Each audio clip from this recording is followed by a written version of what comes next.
Hello. അപ്പോൾ നമ്മുടെ government school പാക്കിങ്ങിലെ part 3 ആട്ടോ. അപ്പം ഇന്ന് നമ്മൾ ആദ്യമേ ബാഗിലോട്ട് നമ്മുടെ ബുക്കും അതുപോലെ തന്നെ ബോക്സും കാര്യങ്ങളും എല്ലാം എടുത്തു വെക്കുക കേട്ടോ. അപ്പോൾ ഈ തവണ നമ്മൾ തലേദിവസം കൊടുത്തുവിട്ട സാധനങ്ങളൊക്കെ ഉണ്ട് കേട്ടോ. അപ്പോൾ കളഞ്ഞു പോയത് നമ്മുടെ സ്കെയിലൊക്കെ കിട്ടിയിട്ടുണ്ട്. പിന്നെ നമ്മൾ കഴിക്കാനായിട്ടുള്ള പ്ലേറ്റ് വെച്ചു, വാട്ടർ ബോട്ടിൽ വെച്ചു. ഇനി അടുത്തതാണ് നമ്മുടെ സ്നാക്സ് ബോക്സ്. നമുക്ക് സ്നാക്സാണ് മെയിനായിട്ട് കൊടുത്തു വിടാനുള്ളത്. അപ്പോൾ നമ്മുടെ ഏകദേശം ചെറുതായിട്ട് പഴുത്ത കായ നമ്മൾ വീട്ടിൽ തന്നെ വറുത്താട്ടോ. അതവന് വലിയ ഇഷ്ടമാണ്. അപ്പോൾ അത് കൊടുത്തു വിടണമെന്ന് തലേന്ന് എന്നോട് പറഞ്ഞിട്ടുണ്ടായിരുന്നു. അപ്പം ഞാൻ അത് ഒരു സെക്ഷനിൽ കായ വറുത്തത് വെച്ചു. അടുത്ത സെക്ഷനിൽ ഞാൻ ഈ തരത്തിലുള്ള ലിറ്റിൽ ഹാർട്ട്സ് ബിസ്ക്കറ്റ് മാക്സിമം ഞാൻ കുറയ്ക്കണമെന്ന് വിചാരിക്കുന്നതാണ്. എന്നാലും അവൻ ഇടയ്ക്കിടയ്ക്ക് ചോദിച്ചുകൊണ്ടിരിക്കുന്നതുകൊണ്ട് ഞാൻ കരുതി വല്ലപ്പോഴും നമുക്ക് കൊടുക്കാമെന്ന്.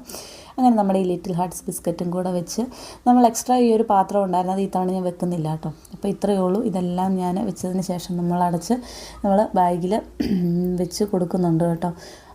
അത് നമ്മൾ സെപ്പറേറ്റ് കള്ളിയിലാണ് വെച്ച് കൊടുക്കുന്നത്. പിന്നെ ഇന്ന് നമുക്ക് കപ്പിൻ്റെ ആവശ്യമുണ്ട്, കാരണം അവർക്ക് പാല് കിട്ടുന്ന ദിവസമാണ്. കൂടെ കർച്ചീഫും കൂടെ വെച്ച് കൊടുക്കുന്നുണ്ട്. അപ്പോൾ ഇത്രയേ ഉള്ളൂ നമ്മുടെ വീഡിയോ കണ്ട് ഇഷ്ടപ്പെടുക. എല്ലാവരും സപ്പോർട്ട് ചെയ്യണം. അപ്പം നമുക്ക് അടുത്ത സീരീസ് ആയിട്ട് അടുത്ത ദിവസം കാണാവേ. അപ്പോൾ ടാറ്റാ, ബൈ ബൈ.